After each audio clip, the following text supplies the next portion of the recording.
Hello, I'm Tim Durham with Durham's Bee Farm, and we're going to do a follow-up number 3 on this swarm that we put on April the 29th.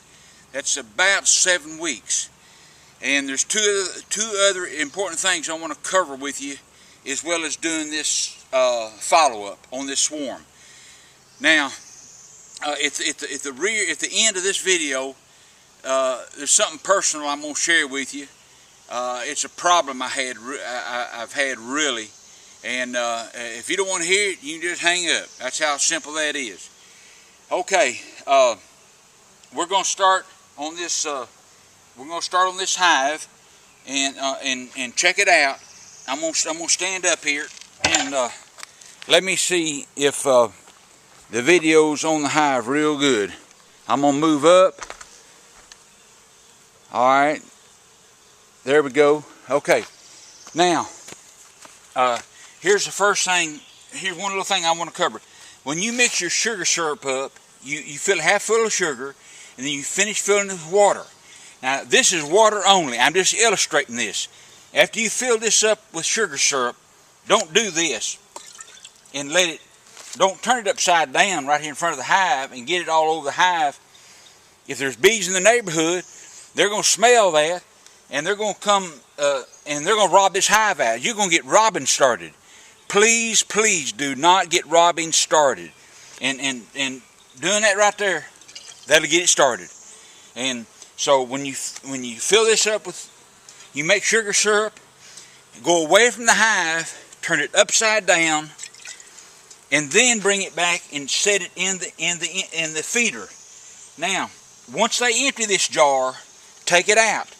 If you don't, every little hole, they will fill it up, and you'll be creating work for yourself. Then you'll have to unstop every little hole. All right. Spend enough time on that. Now, okay, real quickly, I have a lot of people ask me about my gloves.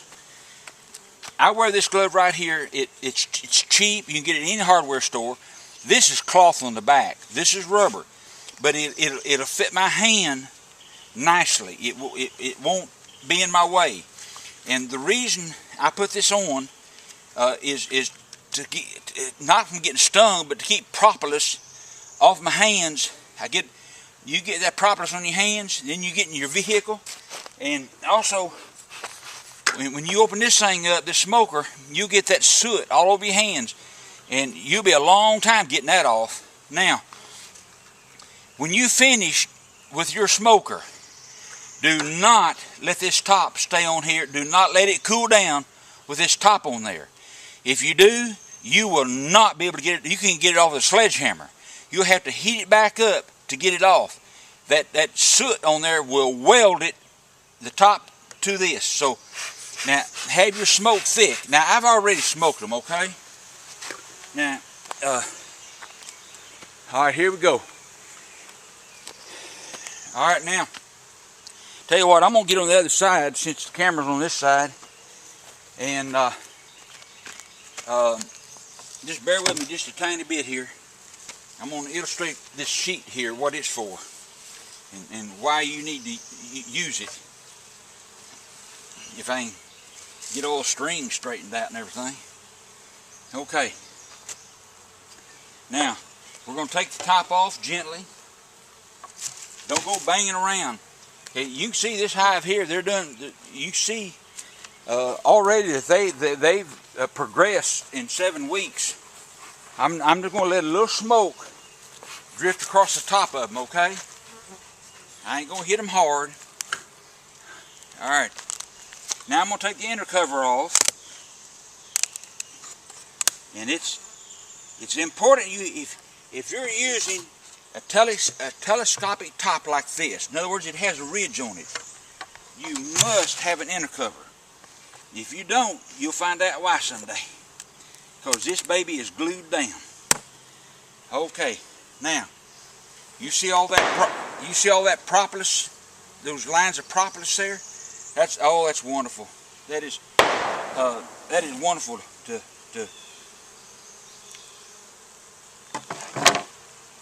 That's Mother Nature in a jar. All right, now, I'm gonna spit it out because I can't talk. Now, let me see. Let me get my ducks in a row. Now, I'm on this side. I'm gonna take the far frame out, okay?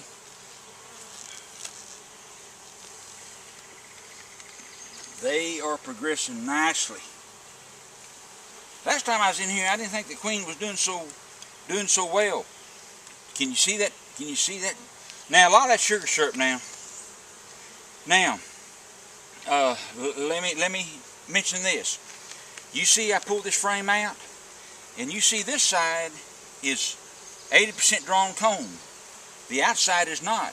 Now, when I put this frame back, I'm going to reverse it. That will help them dry out the other side a little bit easier. Now, I'm going to lay that frame down there gently. And, okay, we're going to take the next frame out. Oh, it's heavy. It's heavy. Now, the queen's not going to be on this one. This is complete honey. Complete honey. All right, here's what I'm going to do. I changed my mind. This side is 100% filled. I'm going to reverse it. I'm going to let that be the outside frame when I put it back together. All right. Now.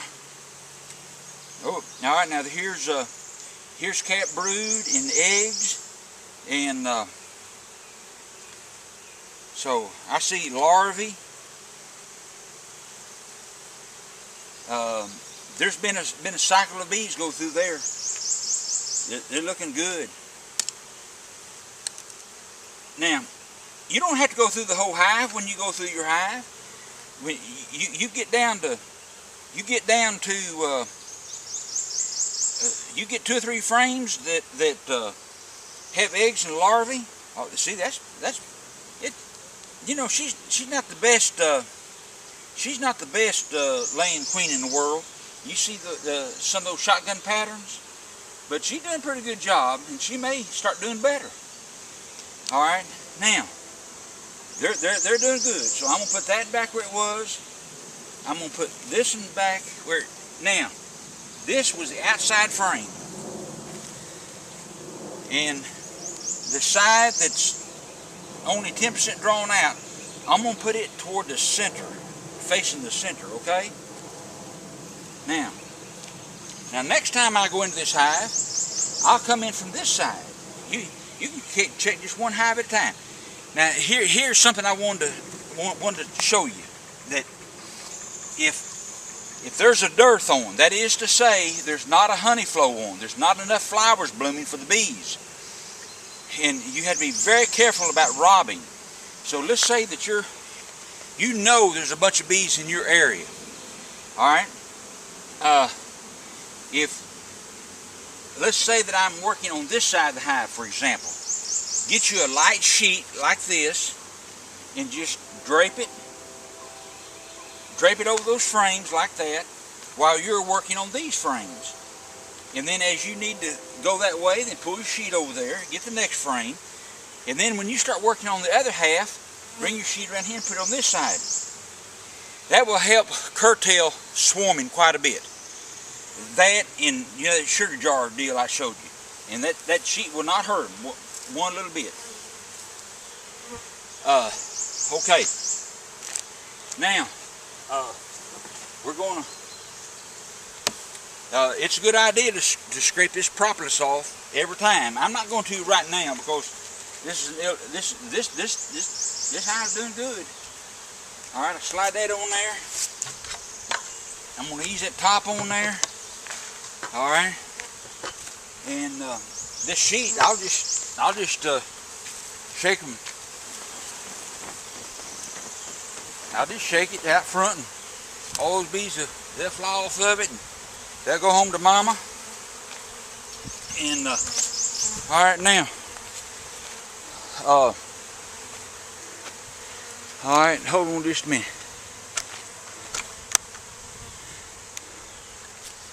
All right.